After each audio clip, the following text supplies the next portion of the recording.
तो आइए हम परमेश्वर के वचन के भाग में जाएंगे। इससे पहले हम प्रार्थना में जाएंगे। धन्यवाद धन्यवाद धन्यवाद धन्यवाद धन्यवाद इतनी सारी आशीषों के देने वाले स्वर्गीय पिता, बड़ी ही दीनता और बड़ी ही नम्रता के साथ एक बार फिर आपके चरणों में आते हैं पिता जी। सारा आदर, सारी महिमा, सारा गौरव सिर्फ और सिर्फ आपको देते हैं पिता जी। और विशेष प्रार्थना करते हैं इस पवित्र संगति के लिए पिता, जहाँ के हम सब एक साथ इकट्ठे होते हैं। आपसे निवेदन करते हैं पिता जी कि हम हर एक उन उत्तम आत्मिक बातों को जानने और समझने पाए जो आपने पवित्र शास्त्र बाइबल में लिखी है पिता जी। और आप चाहते हैं कि ये अक्षर हम पर प्रकट होने पाए पिता जी। तो पिता एक बार फिर पूरी कलीसिया को, जवानों को, बुजुर्गों को, बच्चों को, बहनों को आपके हाथों में सौंपते हैं पिता जी। साथ ही साथ हमारे भाई को भी, अमन भाई, जो कि पिता परमेश्वर इस मीटिंग के होस्ट हैं पिता जी, जो पूरी ईमानदारी के साथ, पूरी सजगता के साथ पिता परमेश्वर प्रतिदिन इस मीटिंग को कंडक्ट करते हैं पिता जी। और हमारे बुजुर्ग लोग भी हैं, प्रिय अंकल लोग हैं, हमारे सुसमाचार में साजी भाई लोग हैं पिताजी। हम सबों को पिता परमेश्वर आपके हाथों में सौंपते हैं। शेखर भैया को, भाई रुपेश को, एच के सिंह अंकल को, हेमंत लाल अंकल को, हेम अंकल को, ज्योति बहन को, और भी पिता परमेश्वर जो भाई लोग सुसमाचार की सेवा करते हैं, जो गवाहियां देते हैं, इन सब पर आप अपने अनुग्रह की दृष्टि को बनाए रखें। और विशेष प्रार्थना करते हैं इन अंतिम दिनों के लिए पिताजी। इन अंतिम दिनों में आप कलीसिया से जो चाहते हैं पिताजी कि जिस तरीके की तैयारी कलीसिया की हो, कि ना तो उसमें कोई कलंक हो, ना कोई झुर्री हो, ना कोई दाग हो, वरन निर्दोष और निष्कलंक हो, ऐसी तेजस्वी कलीसिया आप हम सब बनाए पिताजी। मैं अपनी आत्मा प्राण देह को आपके हाथों में सौंपता हूँ। आपने मुझ जैसे तुच्छ, पापी, अभागे, कंगाल और इस उड़ाऊ पुत्र को पिता परमेश्वर अपनी महिमा के लिए इस्तेमाल किया है पिताजी। सचमुच में मेरे पिता, यही मेरा परिचय है, यही मेरा नाम। हाँ पिताजी, मैं कुछ नहीं हूँ पिताजी, मैं एक निर्बल और दुर्बल प्राणी हूँ। और मैं जीते जी ही इस बात को जान गया हूँ, समझ गया हूँ कि ये मिट्टी, ये राख, ये धूल, इससे ज्यादा मेरा जीवन कुछ नहीं होता। और मैं चाहता हूँ पिता परमेश्वर कि इससे पहले मैं पार्थिव देह में कन्वर्ट हूँ, बदलूं, मैं आपके द्वारा से पिता परमेश्वर पूर्ण रीति से जलाया जाऊं,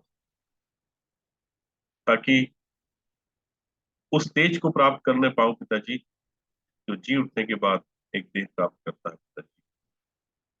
हाँ मेरे पिता, मुझ पर और हम सब पर अपने अनुग्रह की दृष्टि को बनाए रखें। एक बार फिर मैं अपने आप को पूर्ण रूप से आपके हाथों में सौंपता हूँ। मेरे सिर के बाल से लेकर पैर के तलवे तक आप मेरा नेतृत्व करें, मेरी अगुवाई करें।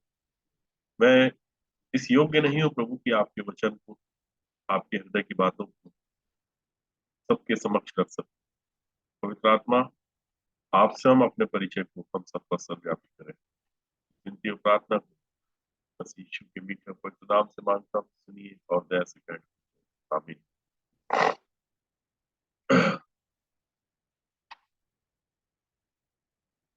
हम एक वचन पढ़ेंगे, लूका रचित सुसमाचार 11 अध्याय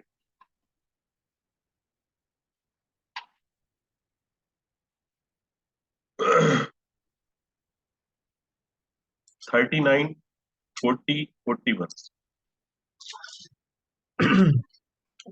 लूका 11:39, 40 और 41। प्रभु ने उससे कहा, हे फरीसियों, तुम कटोरे और थाली को ऊपर ऊपर से तो मांजते हो, परंतु तुम्हारे भीतर अंधेर और दुष्टता भरी है। हे निर्बुद्धियों, जिसने बाहर का भाग बनाया, क्या उसने भीतर का भाग नहीं बनाया? परंतु हाँ, भीतर वाली वस्तुओं को दान कर दो, तो देखो सब कुछ तुम्हारे लिए शुद्ध हो जाएगा।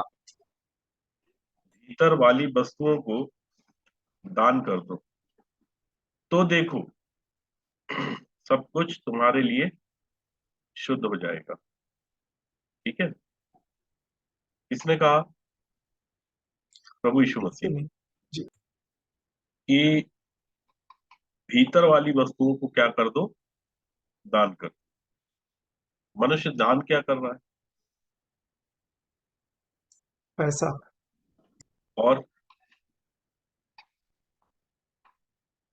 और क्या क्या दान करता है? कपड़े। भोजन। है ना? जी। फिर प्रभु ने बोला उन लोगों से भीतर वाली वस्तुओं को दान करो। कौन से भीतर वाली वस्तु को? क्रोध, पाप, बैर। देखिए, बोल रहा है 39 में कि हे फरीसियों, तुम कटोरे और थाली को ऊपर ऊपर से तो मांजते हो, परंतु तुम्हारे भीतर अंधेर और दुष्टता भरी है। ठीक है।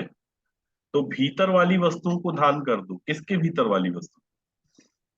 अपने भीतर हमारे। दुष्ट और अंधेर। भीतर वाली वस्तु।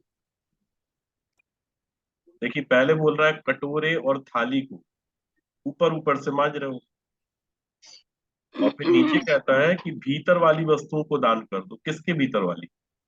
हमारे। चलिए, अभी आप लोग समझेंगे आगे, है ना? और हमारे साथ एक वचन और निकालिए निर्गमन की पुस्तक और उसका 25 अध्याय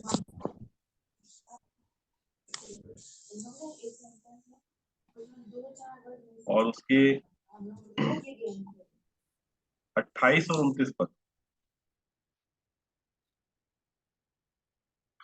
डंडों को बबूल की लकड़ी से बनवाकर सोने से मढ़वाना, मेज उन्हीं से उठाई जाए, और उसके परात और धूपदान और चमचे और उंडेलने के कटोरे सब चोखे सोने से बनवाना। कटोरे काय के हैं? बबूल। नहीं, कटोरे का काम क्या है? लहू लिखे हुए। 29 को पढ़िए फिर से। और उसके परात और धूपदान और चमचे और उंडेलने के कटोरे किस सब लिए है? चोखे सोने से बनवाना। कटोरे किस लिए है? उंडेलने के लिए। उंडेलने के लिए है कटोरे। मतलब कटोरे में जो भी कुछ रखा है उसको क्या कर देना है? उंडेलना है उंडेलने। कटोरे को, है ना?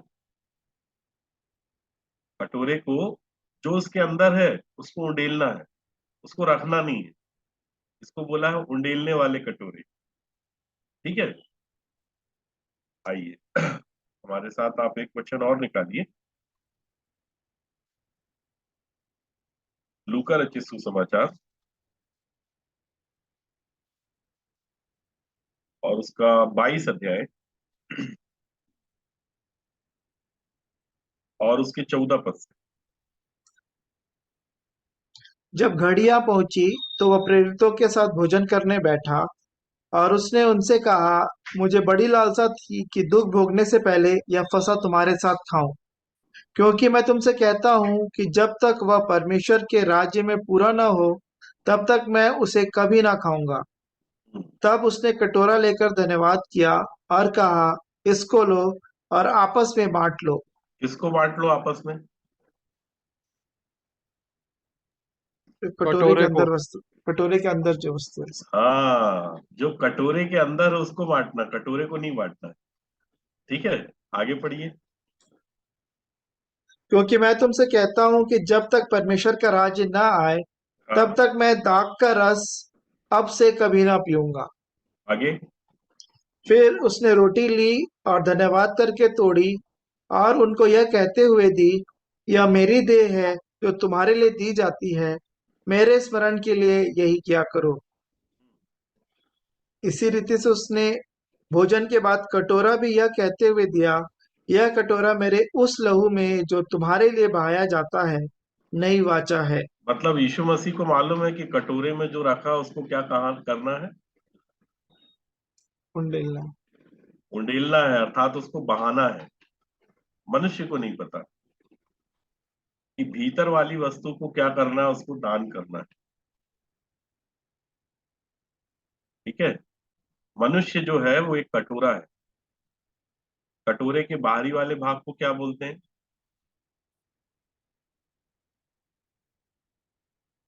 मनुष्य का जो बाहरी भाग दिखाई देता है उसको क्या बोलते हैं? शरीर। शरीर, देह। ठीक है। प्रभु यीशु मसीह यही कह रहे थे शास्त्रियों से कि तुम कटोरे के बाहरी वाले भाग को क्या कर रहे हो?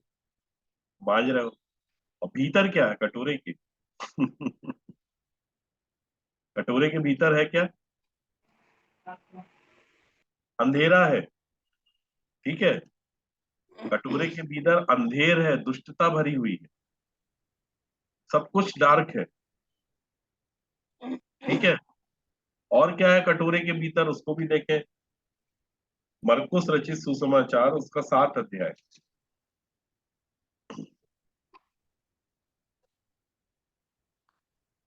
मरकुस रचित सुसमाचार उसका 7 अध्याय, उसके 19 पद से पढ़िए। क्योंकि वह उसके मन में नहीं परंतु पेट में जाती है और संडास से निकल जाती है, हम्म, यह कहकर उसने सब भोजन वस्तुओं को शुद्ध ठहराया। हाँ, आगे। फिर उसने कहा, जो मनुष्य में से निकलता है वही मनुष्य को अशुद्ध करता है। देखिए अब कटोरे में भरा क्या है ना, मनुष्य के मन में, मतलब भीतरी भाग में जो कटोरे में भरा है वो क्या है? आगे पढ़िए। क्योंकि भीतर से अर्थात मनुष्य के मन से बुरे बुरे विचार, व्यभिचार, चोरी, हत्या, परस्त्रीगमन, लोभ, दुष्टता, छल, लुचपन, कुदृष्टि, निंदा, अभिमान और मूर्खता निकलती हैं। हम्म ये सब बातें भीतर ही से निकलती हैं और मनुष्य को अशुद्ध करती हैं। बोल रहा है कि ये सब बातें भीतर ही से निकलती हैं और मनुष्य को क्या कर देती हैं? अशुद्ध कर देती हैं। इसलिए प्रभु यीशु मसीह बोल रहा था कि भीतर वाली वस्तुओं को क्या कर दो? दान कर दो, दान तो कर सब दो। कुछ तुम्हारे लिए क्या हो जाएगा? शुद्ध होगा। इसके चलो। पहले नहीं होगा शुद्ध। ठीक है। अगर तुमने भीतर वाली वस्तुओं को नहीं ध्यान किया तो सब कुछ तुम्हारे लिए कैसे शुद्ध हो पाएगा? हो ही नहीं पाएगा। और भीतर क्या भरा हुआ है पाप मनुष्य के दुष्टता। भीतर? पाप दुष्टता। मन में बुरे बुरे विचार हैं, व्यभिचार है, चोरी है, हत्या है, परस्त्री गमन है, लोभ है, दुष्टता है। ये सब कहाँ है? भीतर। मन। ठीक है। और देखते हैं क्या भरा है। रोमियो उसका 1 अध्याय,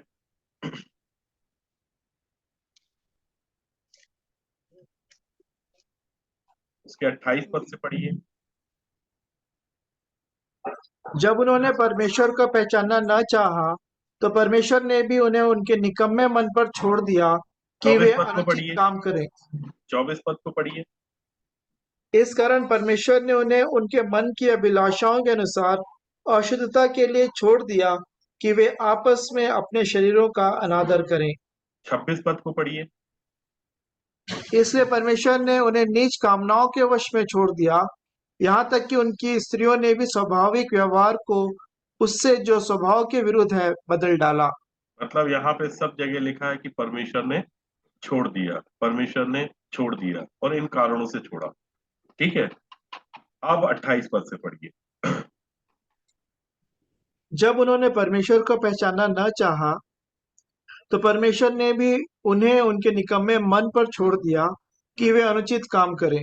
हाँ। इसलिए वे सब प्रकार के अधर्म और दुष्टता और लोभ और बैर भाव से भर गए और डाह और हत्या और झगड़े और छल और ईर्ष्या से भरपूर हो गए और चुगलखोर, बदनाम करने वाले, परमेश्वर से घृणा करने वाले, दूसरों का अनादर करने वाले, अभिमानी, डींगमार, बुरी बुरी बातों के बनाने वाले, माता पिता की आज्ञा न मानने वाले, माता निर्बुद्धि पिता की आज्ञा ना मानने वाले, निर्बुद्धि, निर्बुद्धि, विश्वास विश्वासघाती। विश्वासघाती, हाँ। मया रहित और हाँ। निर्दय हो गए।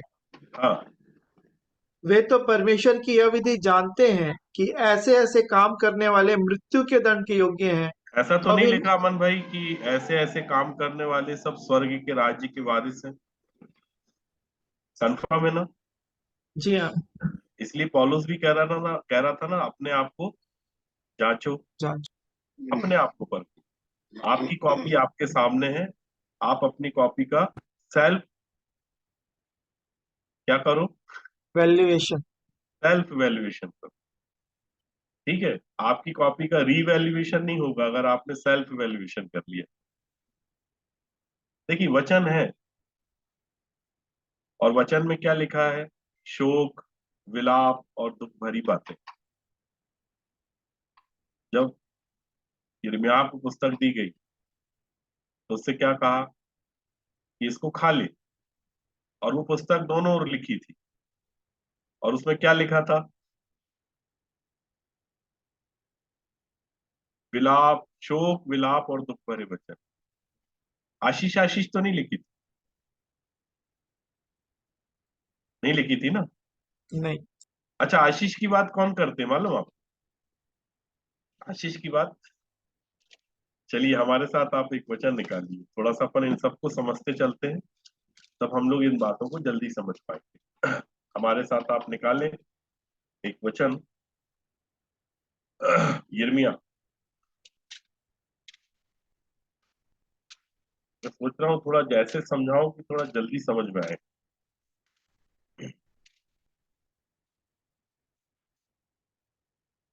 यिर्मयाह उसका 6वां अध्याय और उसके 13 और 14 पद को पढ़िए।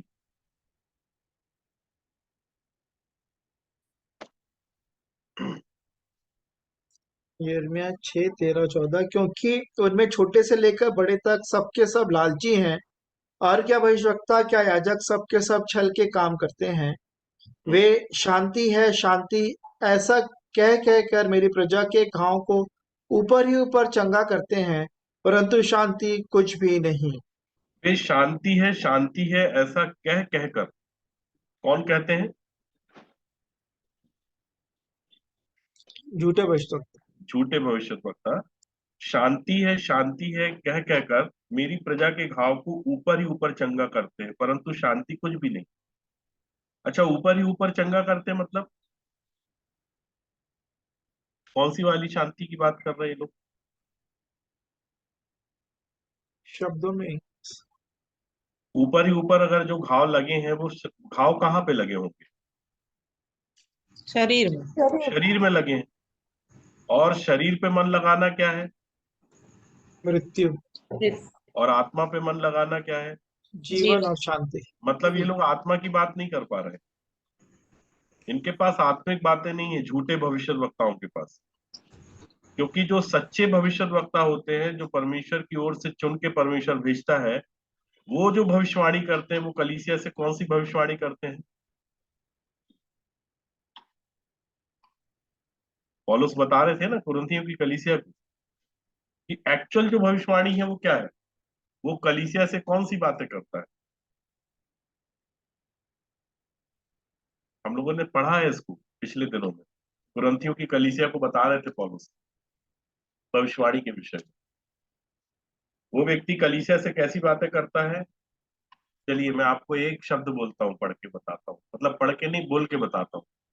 वो कलीसिया से उपदेश की, शांति की और उन्नति की बातें करता है। ऐसे ही बताया था ना। एक्चुअल भविष्यवाणी क्या है? उपदेश, जो शांति और भविष्यद्वक्ता परमेश्वर की ओर से होके आएगा वो कलीसिया से कौन सी बात करेगा? वो उन्नति की बात। शांति की बात करेगा। शांति की बात अर्थात आत्मा की बात करेगा। वो उपदेश की बात करेगा और वो उन्नति की बात करेगा, अर्थात आत्मिक उन्नति की। और ये लोग कौन सी बात कर रहे हैं? आत्मा की बात कर रहे हैं कि शरीर की? वे शांति है ऐसा कह कहकर मेरी प्रजा के घाव को ऊपर ही ऊपर चंगा करते हैं, परंतु शांति कुछ भी नहीं है। नथिंग, है ही नहीं शांति, बोलता परमेश्वर। शिकायत कर रहा है अपनी प्रजा के लिए कि मेरी प्रजा जो है उसको शांति नहीं मिल रही, और मेरी प्रजा के पास क्या है? ज्ञान भी नहीं। और ज्ञान के ना होने से क्या हो रही है? मेरी प्रजा नाश नाश हो हो रही है। रही है। ठीक है, चलिए एक पद और निकालिए इसी का, यिर्मयाह 23 अध्याय और उसके 16 पद को पढ़िए।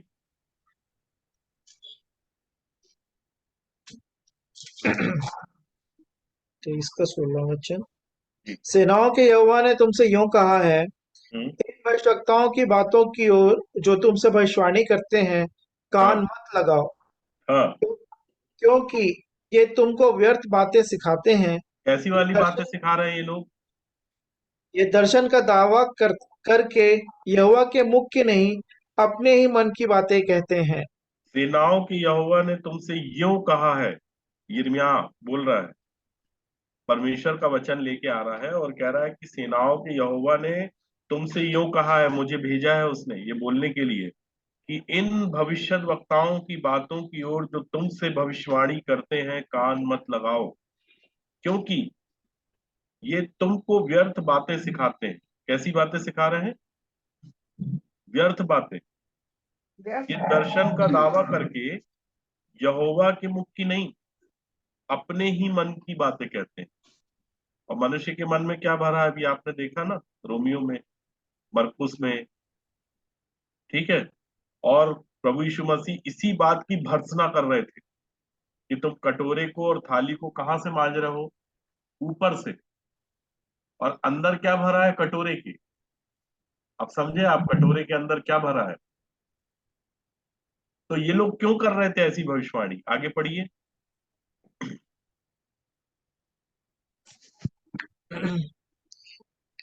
जो लोग मेरा तिरस्कार करते हैं उनसे ये भविष्यवक्ता सदा कहते रहते हैं कि यहोवा कहता है, तुम्हारा कल्याण होगा।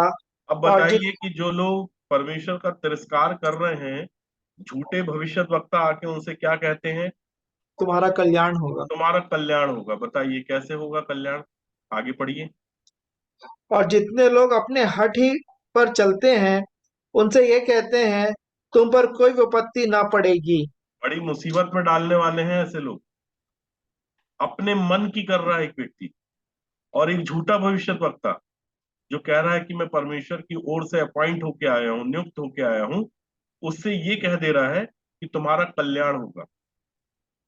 परमेश्वर कह रहा है ये व्यक्ति अपने हट पे चल रहा है, अपने मन की कर रहा है, अपनी इच्छाओं, अपनी अभिलाषाओं को, अपनी लालसाओं को पूरी कर रहा है। और उसके बाद भी ये व्यक्ति कह रहा है, ये झूठा भविष्य वक्ता कह रहा है कि तुम पर कोई विपत्ति ना पड़ेगी।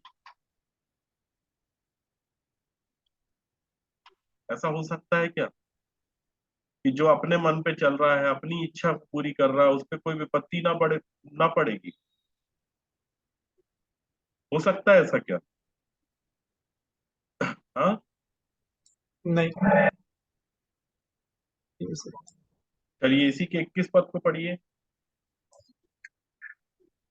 21 ये भविष्यवक्ता बिना मेरे भेजे दौड़ जाते और बिना मेरे कुछ कहे भविष्यवाणी करने लगते हैं। परमेश्वर कह रहा मैंने इनको नहीं भेजा, ये बिना मेरे भेजे हुए दौड़ जाते हैं और बिना मेरे कुछ कहे भविष्यवाणी करने लगते हैं। आगे। यदि ये मेरी शिक्षा में स्थिर रहते वो तो किसके मेरी लिए कह रहा है मालूम आपको? भविष्य वक्ताओं के लिए कह रहा है कि यदि ये मेरी शिक्षा में स्थिर रहते, ठीक है, तो मेरी प्रजा के लोगों को मेरे वचन सुनाते।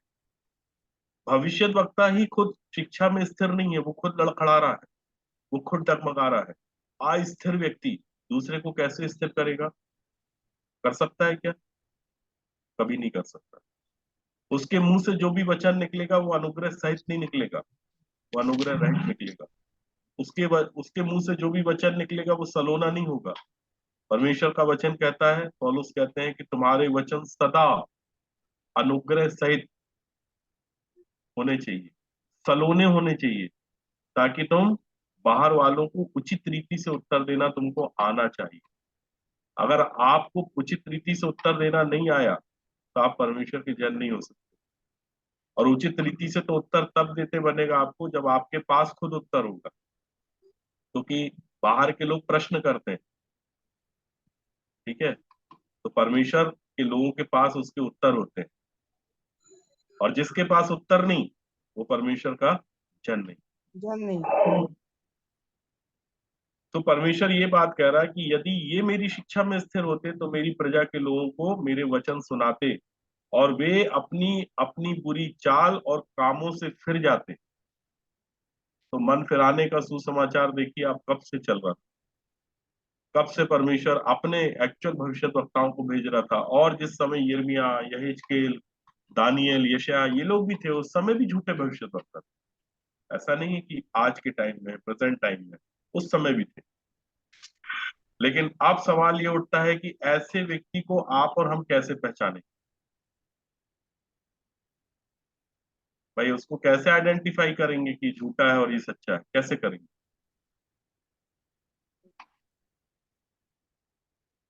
क्योंकि ये बिना परमेश्वर के आत्मा की सहायता से एक व्यक्ति नहीं कर सकता। अगर आप पहला यूहन्ना की पत्री उसका 4 अध्याय उसके 1 पद में पढ़ेंगे तो वहां पे यूहन्ना ने कहा था कि हे मेरे प्रियो, हर एक आत्मा की प्रतीति ना करो, वरन आत्माओं को परखो। परखो। तो आत्माओं को परखने की शक्ति परमेश्वर ही देगा। परमेश्वर ही आत्मा को परखने की शक्ति और सामर्थ प्रदान करेगा। लेकिन पहले तो हमें परमेश्वर के घराने का बनना पड़ेगा ना, तब तो देगा वो। क्योंकि परमेश्वर अपने लोगों को ये सब चीजें देता है। जब एक व्यक्ति परमेश्वर के घराने का नहीं होगा तो फिर वही रट्टू तोता जैसे आपको एक कहानी बताते हैं, जैसे बचपन में आप सबने सुनी हो। एक तोता था, मिट्ठू, है ना। उसको उसके मालिक ने समझाया कि एक शिकारी आएगा, जाल फैलाएगा, दाना डालेगा, उस दाने को खाना नहीं, नहीं तो तुम जाल में फंस जाओगे और शिकारी तुमको पकड़ के ले जाएगा। मिट्ठू को वो कहानी बड़े अच्छे से याद हो गई, अर्थात वो घटना बहुत अच्छे से याद हो गई जो उसका मालिक प्रतिदिन बताता था। एक दिन शिकारी आया, उसने जाल फैलाया, दाना डाला, मिट्ठू ने खा लिया। और जिस समय खा रहा था उस समय भी बोल रहा था कि शिकारी आएगा, जाल फैलाएगा, दाना डालेगा। और इस तरीके से शिकारी ने उसको अपने जाल में फंसा लिया और पिंजरे में डाल के और बाजार में बेचने जा रहा था। और जिस समय सड़क पे मार्ग में जिस समय वो बेचने जा रहा था शिकारी, उस समय भी वो मिट्ठू यही बोल रहा था पिंजरे के भीतर से। क्या बोल रहा था पता? शिकारी आएगा, जाल फैलाएगा, दाना डालेगा, हमें उसमें फंसना नहीं है। आप समझ रहे हैं मेरे प्रियो, मैं आपसे क्या कहना चाह रहा हूँ? कि जब तक आपके पास परखने का आत्मा नहीं आएगा तब तक इन बातों को समझना, समझाना बहुत मुश्किल हो जाएगा। क्योंकि हर समय परमेश्वर के लोग, परमेश्वर के दास, परमेश्वर के जन आपके पास नहीं रहेंगे। लेकिन पवित्र आत्मा, जिसके विषय में परमेश्वर प्रभु यीशु मसीह ने कहा कि वह सर्वदा तुम्हारे संग रहेगा, वो आपको गाइड करेगा कि क्या सही है और क्या गलत। अगर मैं आप सबसे कहूं कि अभी सुबह के 6 बजे हैं तो आप मानेंगे? हाँ जी? नहीं मानेंगे। नहीं मानेंगे। प्रभु यीशु मसीह भी ऐसे ही कुछ कह रहा था कि तुम बादलों को देख के, मौसम को देख के ये बात सब समझ लेते हो कि बारिश होने वाली है, आंधी चलने वाली है, गर्मी आने वाली है, ठंड आने वाली है। लेकिन तुम लोग परमेश्वर की कोई बात को, उसके कोई सिम्टम्स को नहीं समझ पा रहे हो, है ना मेरे प्रियो। तो परमेश्वर हमें इन बातों से यही बात बता रहा है कि सेनाओं का यहोवा कह रहा है ऐसी बात। एक बार नहीं, कईयों बार परमेश्वर ने शिकायत की, ये लोग शांति है कह के मेरी प्रजा के घाव को ऊपर ही ऊपर अच्छा कर रहे हैं। और शांति कुछ नहीं है, क्योंकि शांति कहाँ से चालू होगी, शुरुआत कहाँ होगी शांति की? बाहर से कि भीतर से? अंदर से। भीतर से। अं- तो कटोरे को कहाँ से मांजना पड़ेगा? भीतर अंदर से। से। भीतर से। और जो कटोरे में है उसको क्या करना पड़ेगा? जरूर दान करो, उंडेल देना पड़ेगा। उसको उंडेलना निकालना पड़ेगा। पड़ेगा। ठीक है। जब लोगों के हृदय छिदे तो उनके हृदय में जो कुछ भी भरा था उस छेदे में से उसको निकलना पड़ा, बहना पड़ा, है ना। क्यों? क्योंकि पुरानी मशकों में नई दाखरस नहीं भरी जाएगी। प्रभु यीशु मसीह ने सबसे पहला आश्चर्य कर्म क्या किया था मालूम है आपको? थोड़ा सा भेद बताते हैं आज, उसका पूरा नहीं बताएंगे, समय का अभाव है, थोड़ा सा बताते हैं कि प्रभु यीशु मसीह ने क्या बोला था? कितने मटके थे? अच्छा बताइए, किस किस को याद? 6। 6 मटके थे, है ना? और 6 मटकों को क्या बोला उनने सेवकों से? इसको क्या कर दो? पानी से मुहा मुंह पानी भर दो, से लबालब। मुंह तक मुहा भर मुंह दो। भर दो, ये बोला था, मुहा मुंह भरना था। ठीक है। और फिर क्या हुआ था? हाँ जी। उन्होंने सेवकों ने शादी बात मानी और भर दिया। हाँ, देखिए क्या था कि शादी यहूदियों के शुद्ध करने की रीति के अनुसार, है ना, जो था, पत्थर के 6 मटके धरे थे, जिसमें कितना कितना समाता था मन। मटकों में? दो दो तीन तीन मन। अच्छा, दो दो तीन तीन मन। दो दो तीन तीन मन का मतलब क्या होता है? एक मन में कितने किलो होते हैं? 40। एक मन में 40 किलो होते हैं। तो अगर 2 मन हुआ तो कितने हो गए? 80। अब कुछ में 2 मन समाता होगा, कुछ में 3 मन समाता होगा, ऐसा समझ लेते हैं, है ना? तो 3 मन में कितने हो गए? 120। 120 किलो। अब क्या बोला प्रभु यीशु मसीह ने उनसे? इनको मुहा मुंह भर दो। मटकों में पानी भर दो, कहता है। पहले तो बोला मटकों में क्या भर दो? पानी भर दो। और फिर कैसे भर दो? उन्हें मुंह तक। मुहा मुंह भर दो। मतलब कहाँ तक लबालब। भर दो उसको? फुल कर दो, बिल्कुल ऊपर तक। ठीक है। अब उसके बाद क्या बोला उसने? जाके फिर भोज के प्रधान से चखवाओ। अब कहता है अब इसको ले जाओ और भोज के प्रधान को चखा दो। तो पहले क्या होगा कि परमेश्वर जो है मुहा मुंह तक क्या भरेगा? जल पानी और जल। भरेगा। और वो पानी कहाँ तक भरना चाहिए? मुहा मुंह तक। और कैसे वाले कटोरे में भराएगा ये मुहा मुंह पानी? जिसने पुराना वाला जो है ना उसको उंडेल दिया होगा। ठीक है। जो नई सृष्टि बन गया है, ये सीधी बात मनुष्य की हो रही है। परमेश्वर कह रहा है कि पहले तो अपने भीतर वाले भाग को मांज दो। भीतर वाला कटोरे के हिस्से को, कटोरे के भीतरी भाग को मांजो, उसको धो लो, उसको साफ करो। तब मैं भरूंगा उसको पानी से। और कैसा भरूंगा उसको? मुहा मुंह भरूंगा। अभी जो भरा है ना मेरे प्रियो, लोगों के अंदर, और गाना गाते हैं कि मेरा कटोरा उमड़ रहा है। तो आपको मालूम है क्या उमड़ता है कटोरे से?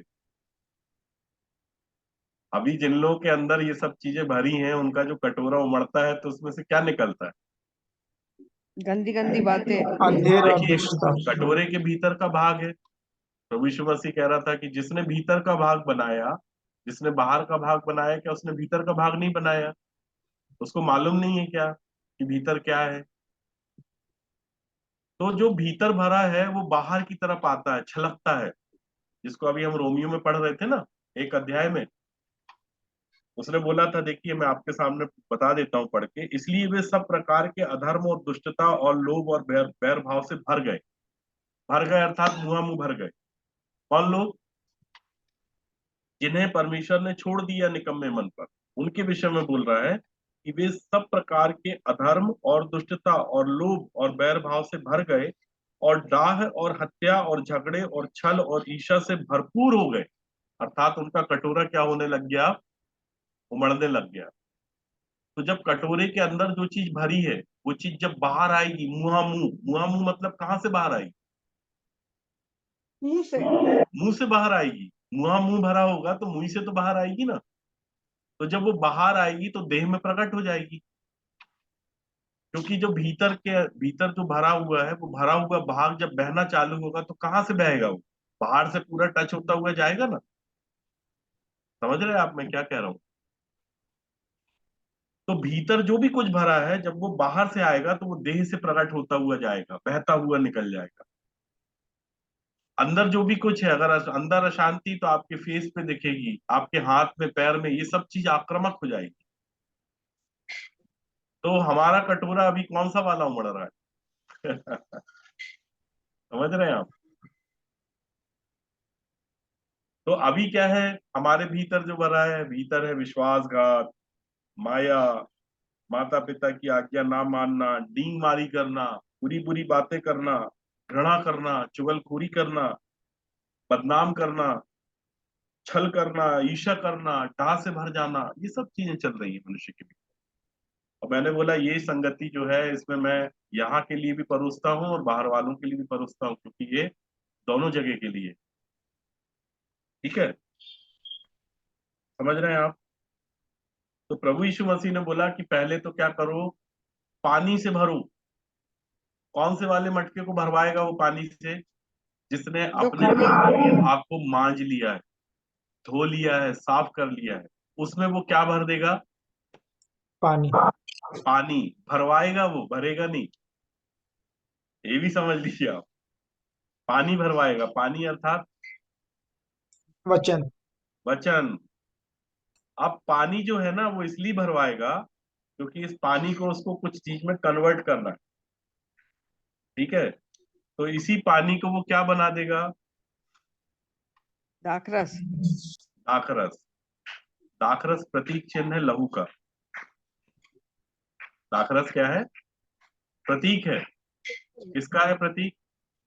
यीशु मसीह का। लहू का। यीशु कैसे आया था? यीशु कैसे आया था? जल और आत्मा। अजी, वचन से। चलिए हमारे साथ आप एक वचन निकालें, पहला यूहन्ना 5 अध्याय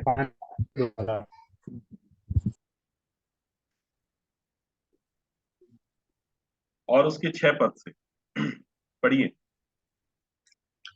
यही है वह जो पानी और लहू के द्वारा आया था, कैसे आया था अर्थात प्रभु यीशु मसीह? पानी और लहू के द्वारा। पानी जो है, पानी और लहू के द्वारा प्रभु यीशु मसीह भी आया था, है ना? और यूहन्ना रचित सुसमाचार में परमेश्वर का वचन बता रहा था पहले अध्याय में, और उसके 13 पद में क्या बोला था परमेश्वर ने अपने वचन के द्वारा? कि वे ना तो लहू से, ना शरीर की इच्छा से, ना मनुष्य की इच्छा से, परंतु परमेश्वर से उत्पन्न हुए। कौन उत्पन्न हुए हैं? जी, हम। जितनों ने उसे ग्रहण किया। जितनों ने उसे ग्रहण किया अर्थात जितनों ने उस पानी को ग्रहण कर लिया, जितनों ने उस वचन को ग्रहण कर लिया, जितनों ने इस वचन को मुंह भर लिया ठीक है, उन सब ने क्या कर लिया? जितनों ने उसे ग्रहण कर लिया, उसने उन्हें परमेश्वर की संतान होने का क्या दे दिया? अधिकार दे दिया। ठीक है, अर्थात उन्हें जो उसके नाम पर विश्वास रखते हैं। तो पहले किस चीज को ग्रहण करना है? वचन यीशु पर वचन को विश्वास ग्रहण करना करना। है ना पहले तो। भाई जितनों ने उसको ग्रहण किया अर्थात जितनों ने उसके वचन को ग्रहण किया, परमेश्वर ने उनको अपना संतान होने का अधिकार दे दिया। अब पहले तो वचन को ग्रहण करता है एक व्यक्ति और मुंह वचन को भर लेता है। ठीक है, अब ये वचन क्या होता है? परमेश्वर का वचन 13 पद में बोलता है वे ना लहू से। अब वो लोग लहू से नहीं उत्पन्न होंगे, न शरीर की इच्छा से, न मनुष्य की इच्छा से, परंतु परमेश्वर से क्या हो जाएंगे? ये उत्पन्न हो जाएंगे। अब इसी लहू को परमेश्वर, इसी पानी को परमेश्वर क्या कर देगा? लहू में कन्वर्ट कर देगा। अब एक बायोलॉजिकल बात बताते हैं आप। संसार का भी ये नियम है, शरीर का भी ये नियम। ठीक है, जब एक संतान की उत्पत्ति होती है तो माँ के गर्भ में जो द्रव्य जाता है, जो बीज जाता है, वो कैसा होता है? पानी। पानी के रूप में जाता है। ठीक है, और वो पानी के रूप में जब माँ के गर्भ में वो बीज जाता है तो उस गर्भ को ठहरना होता है। अगर संतान की उत्पत्ति होगी तो तब होगी जब वो बीज गर्भ में, माँ के गर्भ में ठहरेगा। ठीक है, और उसको कितने समय तक ठहरना रहता है? हमारे बीच में बहुत से स्टाफ नर्स है, नर्सिंग ऑफिसर है, मेडिकल लाइन वाले हैं, वो बता सकते हैं कितने महीने तक 9 ठहरना महीने है। तक। हाँ जी, 9 महीने। 9 9 महीने। महीने। अच्छा, सबसे पहली प्रक्रिया में कौन सी चीज बनती है एक बच्चे की? सबसे पहली प्रक्रिया जो होती है बनने की बच्चे की, है ना, वो कौन सी होती है? भाई लहू कब बनेगा? हार्ट। जब हार्ट बनेगा तब लहू बनेगा। देखिए यही प्रक्रिया है संसार की, और शारीरिक और वैज्ञानिक जो प्रक्रिया चल रही है, जो बायोलॉजिकल प्रक्रिया चल रही है, वो भी यही चल रही है। डायरेक्ट लहू नहीं बनता। ठीक है, पहले वो बीज जाएगा माँ के गर्भ में, जाना रहेगा, और जाने के बाद ठहरना पड़ेगा उसको। अगर वो ठहरेगा नहीं तो वो क्या नहीं बनेगा, संतान के रूप में कभी बाहर नहीं आएगा, और उसको 9 महीने तक रहना पड़ेगा। अगर वचन है तो वचन कहाँ बोया जाता है? जमीन वचन के बोने का स्थान क्या है? हृदय में। हृदय। वचन बोया जाएगा मन में। ठीक है, और यही बात हमने अभी आपके सामने इन सब बातों को मरकुस 7 अध्याय, रोमियो 1 अध्याय 28 पद से बताया कि मन की अभिलाषाओं के लिए छोड़ दिया, मन के लिए छोड़ दिया, मन से निकलता है। तो मन में ही परमेश्वर को बीज बोना है। अब मन अगर मान लीजिए मार्ग के किनारे का हुआ, पथरीली भूमि का हुआ, झाड़ियों का हुआ, तो क्या परमेश्वर बोएगा क्या उसको? आपको मालूम है जब मत्ती 13 में हम जो दृष्टांत पढ़ते हैं, उसमें 75% बीज क्या हो गया था, खराब हो गया था, और 25% जो है वो अच्छी भूमि पे गिर रहा है। और अच्छी भूमि पे गिरने वाला भी कैसा फल लेके आ रहा है? सब एक सा लेके आ रहा है क्या? कोई 30 गुना ला रहा है, कोई 60 गुना ला रहा है, कोई 100 गुना ला रहा है। ठीक है, तो परसेंटेज भी कैसे हैं उसके, अलग अलग है ना। 30% है, 60% है, 100% है। तो हर बीज 100% नहीं ला रहा है, लेकिन ला रहा है। तो परमेश्वर का वचन बता रहा है कि परमेश्वर को बीज कहाँ बोना है, मन में। तो मन में जाके उसको ठहरना होगा। अगर कहीं मन के किनारे वाले पार्ट में अगर वो बीज गया ना, तो आप ये समझ लीजिएगा कि दुष्ट आएगा, उसको लेके चला जाएगा, छीन लेगा। ये है मार्ग के किनारे, मतलब आपके हृदय में किनारे में स्थान पाए हैं उसकी, उस वचन को। तो दुष्ट आएगा और चुरा के ले जाएगा। अब बोलता पथरीली भूमि, तो पथरीली भूमि का मतलब क्या है? मनुष्य का मन एक्चुअल में कैसा है अभी, एट प्रेजेंट? जिस व्यक्ति ने मन नहीं फिराया है, या पूरी तरीके से 100% मन चाहिए परमेश्वर को, सारा चाहिए, सारा, 99% नहीं, 100% चाहिए, तो उसका मन कैसा है अभी?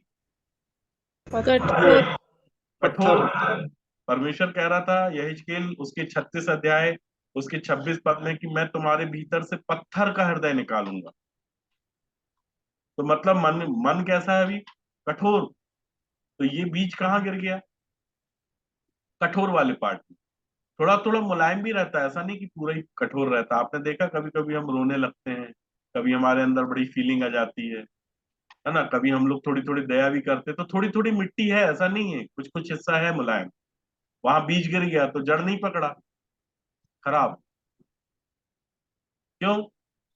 क्योंकि जड़ ना पकड़ने के कारण जब समस्याएं आई ना, तो फिर सब गए काम से, वचन गया काम से।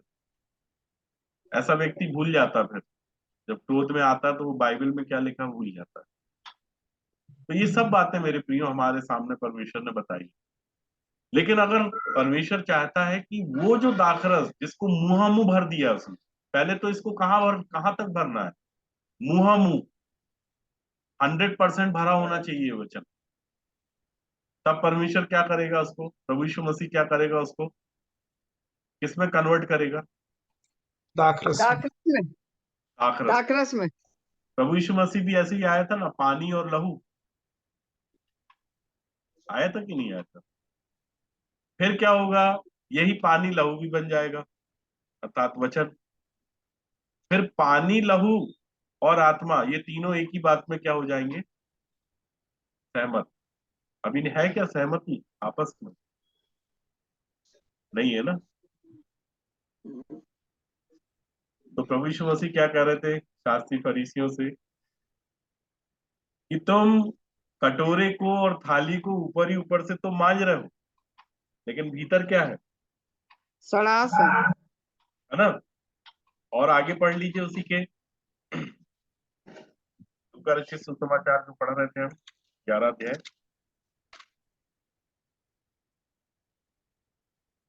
4 40-41 पद को पढ़ लिया था ना, 41 और 42 पद को फिर से पढ़ लीजिए। लूका 11:41 से आगे। हाँ परंतु हाँ, भीतर वाली वस्तुओं को दान कर दो, तो हाँ देखो सब कुछ तुम्हारे लिए शुद्ध हो जाएगा। हाँ।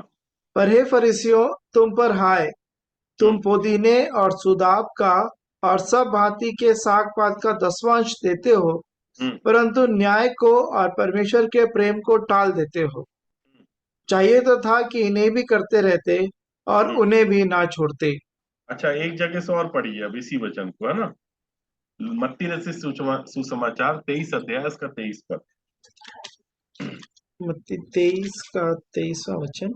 हम्म हे कपटी शास्त्रियों और फरीसियों, तुम हम्म पर हाय, तुम पुदीने और सौंफ और जीरे का 10वां अंश तो देते हो, हम्म परंतु तुमने व्यवस्था की गंभीर बातों को अर्थात न्याय और दया और विश्वास को छोड़ दिया है। हम्म चाहिए था कि इन्हें भी करते रहते और उन्हें भी ना छोड़ते। हम्म।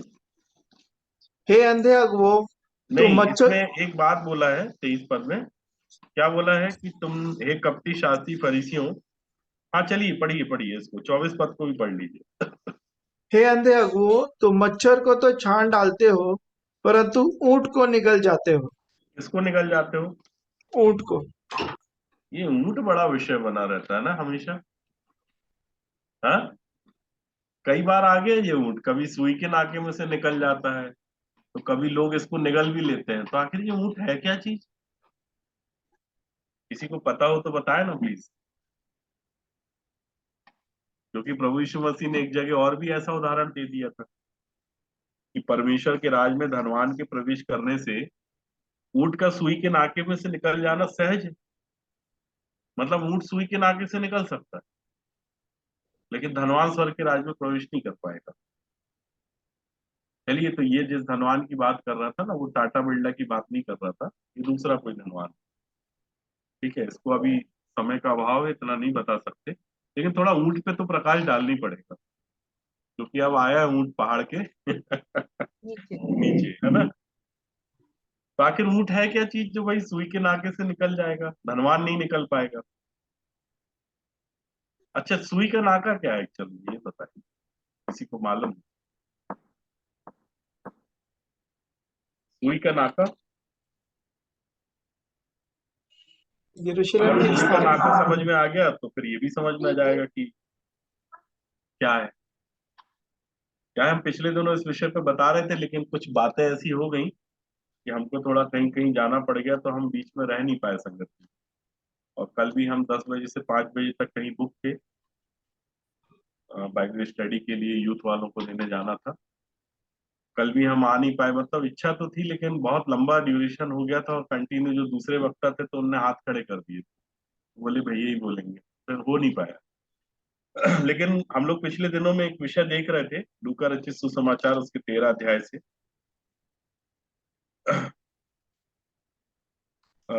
13 अध्याय के 22 और 23 पद, 24 पद।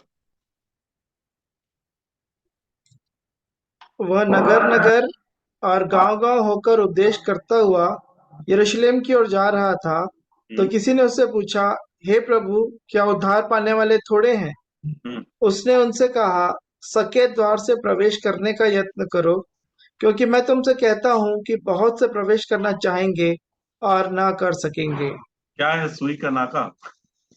परमेश्वर का द्वार, सकेत द्वार। सकेत द्वार। सकेत द्वार, सुई का नाका।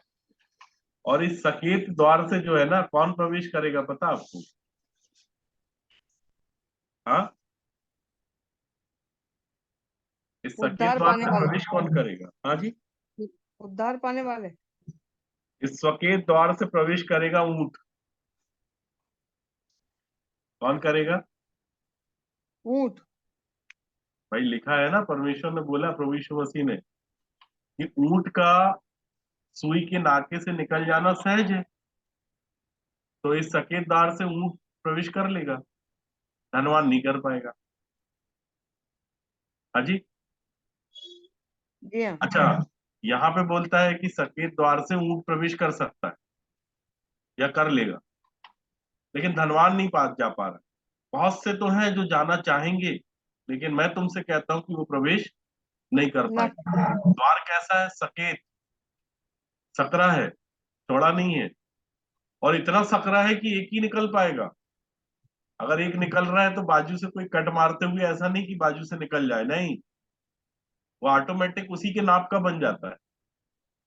कोई कितना तगड़ा हो, कोई कितना दुबला हो, वो उसी के हिसाब से निकल बन जाता है।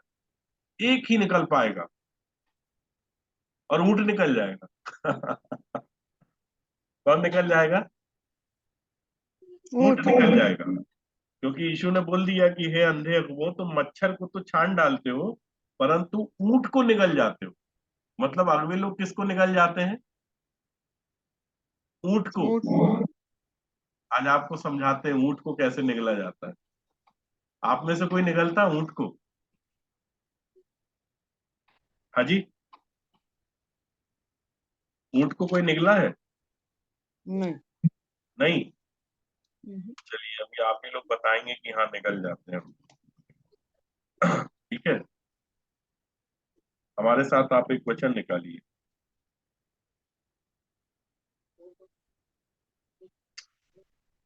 उत्पत्ति,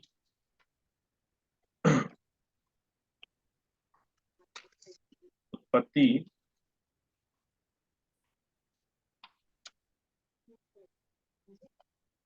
उसका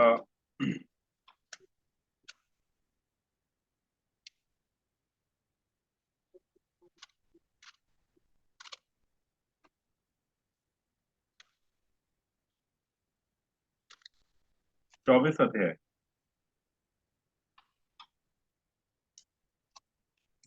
जी। और उसके, देखिए पूरा नहीं पढ़वाता हूँ, आपको पता है इसहाक के विवाह का वर्णन है। और हम सबने बाइबल पढ़ी तो आपको पता होगा कि इसहाक के समय क्या क्या हुआ था। अब्राहम जब वृद्ध हो गया था तो उसकी आयु बहुत बढ़ गई थी, तो उसने अपने दास को, अर्थात किसको, उसका दास कौन था? दास का नाम क्या था? एलिएजर। लीजिए। भेजा कि जाओ अब मेरे रिश्तेदारी में इनके पास जाके मेरे बच्चे के लिए बात करना है ना। तो हम उतना सब नहीं बताएंगे, आपको जो मेन बात है उसको बताते हैं। 24 अध्याय का 10 पद पढ़िए। उत्पत्ति 24 अध्याय है, उसका 10 पद पढ़िए। तब वह दास अपने स्वामी के ऊँटों में से 10 ऊँट छांटकर उसके सब उत्तम उत्तम पदार्थों में से कुछ कुछ लेकर चला और मेसोपोटामिया में नाहोर के नगर के पास पहुंचा। अच्छा, कितने ऊंट छांटा था इसने? 10। 10। और यही 10 ऊंटों के विषय में बता रहा था प्रभु यीशु मसीह कि तुम क्या है कि सौंफ, धनिया, पुदीना, इन सब का दशमांश तो दे रहे हो। और तुम सबने क्या है, व्यवस्था की गंभीर बातों को शास्त्री, फरीसियों, याजकों, महायाजकों से बोल रहा था कि तुमने व्यवस्था की गंभीर बातों को, अर्थात न्याय, दया और विश्वास को छोड़ दिया। यह है व्यवस्था की गंभीर 3 बातें, न्याय, दया और विश्वास। इसको छोड़ दिया। चाहिए था कि तुम उन्हें भी पकड़े रहते और इसको भी नहीं छोड़ते। और तुम लोग क्या करते हो? बोले मच्छर को तो छान देते हो, लेकिन ऊंट को क्या कर जाते हो? निगल जाते हो। और ऊंट भी कैसे हैं? ऊंट, कितने ऊंट लेके जा रहा था ये? 10। 10 ऊंट से कुछ याद आ रहा आपको? हर घर हाँ, में 10 ऊंट टंगे रहते हैं दीवालों पे। 10 कुंवारियों का दृष्टांत। 10 ऊंट आज्ञा है। क्या? समझ में आ रहा आपको? हर घर में 10 ऊंट टंगे हैं। एक एक ईसाई के घर में टंगे हैं 10 ऊंट। और इसको सब निगल जा रहे हैं 10 ऊंट को। छोटी छोटी बातें, चर्च जाते हैं ना तो पल्लू ढांकना है, बाल नहीं कटाना है, ऐसा नहीं करना, मतलब अपने अपने उपनियम लोगों ने बना के रख दिए। आजकल तो लोग ऐसी ऐसी बातें कर रहे हैं कि सुन के मेरे को बड़ा आश्चर्य लगता है कि मतलब कहाँ कहाँ के उपनियम बना दिए। जैसे परमेश्वर ने शब्द का नियम बनाया था तो एक शब्द का उपनियम महायाजकों ने, शास्त्रियों ने, फरीसियों ने भी बना दिया था, जिसका विरोध हमेशा प्रभु यीशु मसीह करते थे कि अगर तुम्हारा गधा गिर जाएगा गड्ढे में तो क्या तुम उसको नहीं निकालोगे? तो जब मेरा गधा निकला है तो क्या मैं नहीं निकालूंगा?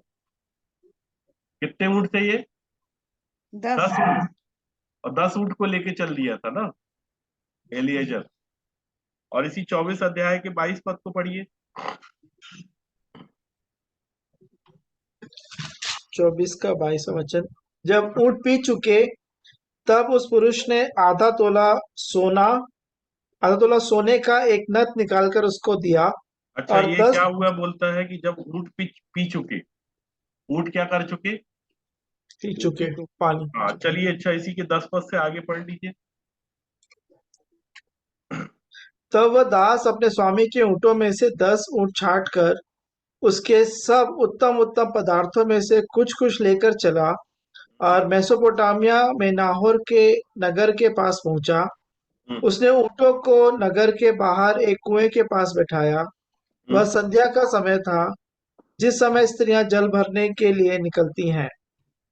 वह कहने लगा, हे मेरे स्वामी अब्राहम के परमेश्वर यहोवा, आज मेरे कार्य को सिद्ध कर और मेरे स्वामी अब्राहम पर करुणा कर।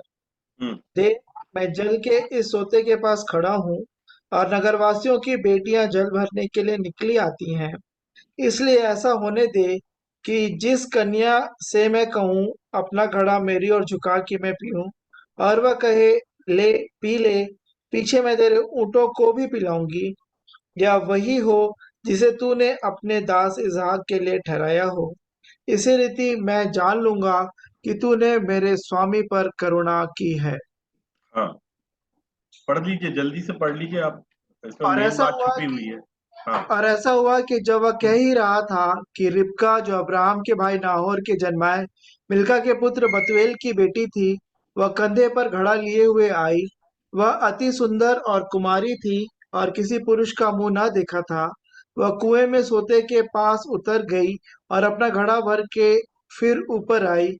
तब वह दास अब उससे भेंट करने के लिए दौड़ा और कहा, अपने घड़े में से थोड़ा पानी मुझे पिला दे। उसने कहा, हे मेरे प्रभु, ले पी ले। और उसे जल्दी से घड़ा उतार कर हाथ में लिए लिए उसको पिला दिया। जब वह उसको पिला चुकी, तब कहा, मैं तेरे ऊँटों के लिए भी तब तक पानी भर भर लाऊंगी जब तक वे पी ना चुके।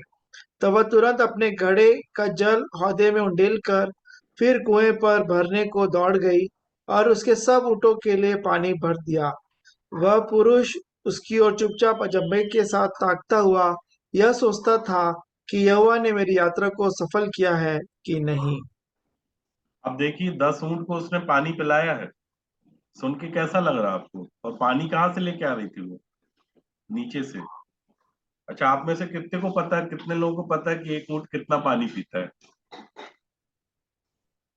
30 दिन का पानी एक बार। लगभग एक ऊँट कितना पानी पीता है लगभग? चलिए, कल कैलकुलेशन करके बता दीजिएगा, ये आपका होमवर्क है आज हमारी तरफ से, ठीक है? बताइएगा जरूर, है ना? तो देखिए, ऊँट पानी भी पीता है। और प्रभु यीशु मसीह यही बात बता रहे थे कि ऊँट निकल सकता है कहाँ से? नाके में से। सुई के नाके नाके में में। से। और नाका काय का है? सुई का नाका। ठीक। मतलब जब तक एक व्यक्ति ऊँट के साथ नहीं जाएगा, तब तक वो स्वर्ग के राज में प्रवेश नहीं कर पाएगा। ऊँट अर्थात क्या है? जल। ऊँट का मतलब क्या आज्ञा। है? आज्ञा। आज्ञाकारिता का जीवन जीने वाला व्यक्ति ही सुई के नाके में से निकल पाएगा। बहुत से लोग सोच रहे हैं जाने के लिए, है ना? अभी टिकट भी नहीं कटी है, कंफर्मेशन भी नहीं हुआ है, वेटिंग में चल रहा है। वो वेटिंग भी कितनी? लाखों में। लाखों में। लाखों में चल रही वेटिंग, लाखों में। और बहुत से हैं जो चाहेंगे कि हम प्रवेश कर लें कर लें कर लें, लेकिन प्रभु यीशु मसीह ने साफ बोल दिया कि जाना तो ऊँट के ही साथ पड़ेगा। ठीक है? बिना ऊँट के अंदर जाने की एंट्री नहीं है। लेकिन ऊँट को क्या कर रहे हैं लोग? अब बताइए, कौन कौन नहीं गिटकता? ऊँट को कौन कौन नहीं गिटकता, बताइए? मच्छर को तो छान जाते हो और ऊँट को क्या कर जाते हो? लील जाते हो, कहता गिटक जाते हो। ऐसे ही बोला ना? समझ में आई बात आपको? तुम मच्छर को तो छान डालते हो, परंतु ऊँट को निगल जाते हो। निगलते हैं कि नहीं ऊँट को? ये तो और अच्छे से कहीं से समझाएं हम, मरकुस से भी, कि तुम अपने बाप दादाओं की परंपराओं का पालन करने के लिए कितनी अच्छी रीति से परमेश्वर की आज्ञाओं को क्या कर देते हो? टाल देते हो। चलता है ब्रदर, अमन भाई, चलता है, इतना तो चलता है, इतना चल जाता है, ऐसा नहीं है। 100% की बात नहीं है। परमेश्वर कहता है नो, 100%। ऊंट को पानी पिलाना पड़ेगा तब तक जब तक उसकी प्यास ना बुझ जाए।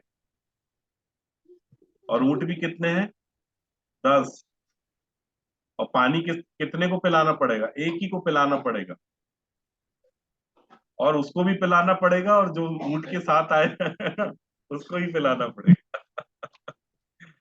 ठीक है। तो परमेश्वर हमें इन सब वचनों के द्वारा आशीष दे। और मेरे प्रियो, परमेश्वर चाहता है कि हम कटोरे और थाली को कहाँ से मांज लें? भीतर से। अंदर ठीक है। तब परमेश्वर क्या करेगा? पानी को मुंहा मुंह भरेगा। पानी को मुंहा मुंह भरना मतलब, अब पानी को मुंहा मुंह किसको भरना पड़ेगा? अब नहीं तो हमको बोले परमेश्वर चाहेगा तो परमेश्वर भरेगा, तो भैया मैं बाइबल नहीं पढ़ता। पंकज भैया ने तो बोल दिया था उस दिन कि परमेश्वर भरेगा, तो अपन तो वेट कर रहे हैं। सेवक का काम है वो आपको बता दे, और आपका काम है कि आप बाइबल को पढ़ें। और बाइबल को पढ़ने के बाद वचन को कहाँ तक भर लें? मुंहा मुंह मुंह तक। ठीक है। अगर आपने परमेश्वर के वचन को मुंहा मुंह भर लिया, तो परमेश्वर क्या करेगा? इसी पानी को किस में कन्वर्ट कर देगा? किस में कन्वर्ट करेगा? दाखरस और दाखरस में कन्वर्ट करेगा। तब एक व्यक्ति जब इस वचन को चखेगा ना, तब बोलेगा बड़ा टेस्टी बोलता है भाई, मजा आ जाता है, अच्छा लगता है भाई, क्या बात है। वेदों से भरा हुआ है एक व्यक्ति, क्योंकि पानी में टेस्ट नहीं है, टेस्ट किसमें है? दाखरस दाखरस में। इसलिए तो लोग शिकायत कर रहे थे कि भाई जब लोग पी के छक जाते हैं तब मध्यम देता है, पर तूने तो अच्छा दाखरस अब तक रख छोड़ा है। कहाँ था ये दाखरस? कहाँ था? तो गजब का दाखरस है भाई। तो परमेश्वर इस दाखरस को, इस पानी को दाखरस में क्या कर देगा? कन्वर्ट कर देगा। कन्वर्ट लेकिन समय का अभाव है, 9:15 हो गए हैं। बताने के लिए इस विषय में बहुत है, लेकिन अब हम समय को देखते हुए इस बात को यही समाप्त करेंगे, और आगे का भाग मैं भाई अमन को दूंगा। और जिसकी भी परमेश्वर जिसकी भी आत्मा को अगुवाई करता है वो आगे प्रार्थना करेंगे, चाहे भाई अमन हो या जो भी है ना। भाई अमन परमेश्वर पिता, आगे। परमेश्वर पिता का धन्यवाद देते हैं वचन के भाग के लिए, पंकज भाई के लिए भी। ये सच में आज्ञाकारिता का जीवन वचन से लबालब भरे, और ताकि हम दूसरों के लिए भी आशीष का कारण हो और स्वयं के लिए भी।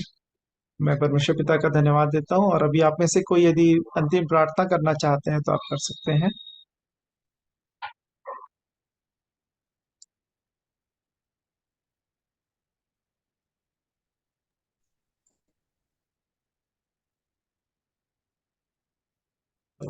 आइए हम प्रार्थना करेंगे।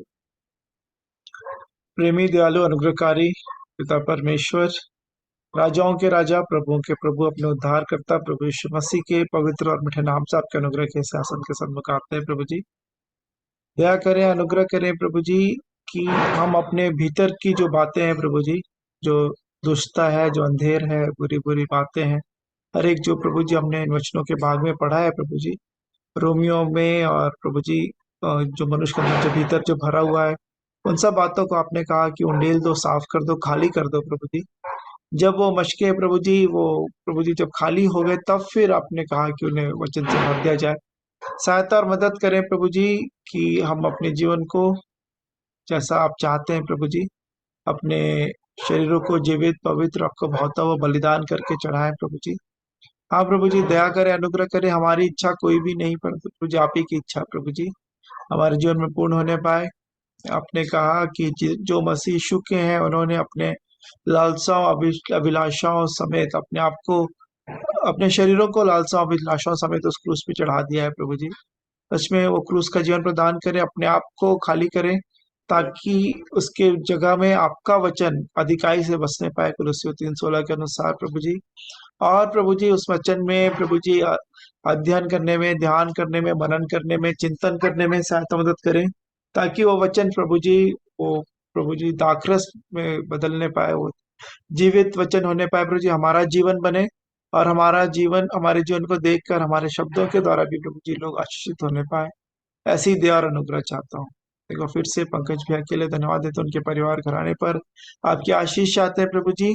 और भी साथ ही साथ जितने अगुए हैं, जितने प्रिय जुड़ते हैं प्रभु जी इस संगति में, हर एक जन प्रभु जी, बच्चों से लेकर बुजुर्ग, हर एक जन आपके हाथों में संभाले जाए। और हम प्रार्थना करते हैं जैसे गयुस की प्रार्थना की गई कि हे प्रिय, जिस प्रकार तू आत्मिक उन्नति कर रहा है वैसे ही तू हर एक बातों में उन्नति करे और भला चंगा रहे। यही आशीष प्रभु जी, यही आपकी दया, यही अनुग्रह हर एक के जीवन के लिए चाहते हैं। आपके दूसरे आगमन के लिए हम सभी तैयार पाए जाएं। ऐसी दया अनुग्रह चाहते हुए दुआ उद्धार करता प्रभु यीशु मसीह के पवित्र और मीठे नाम से मांग लेते हैं, आमीन।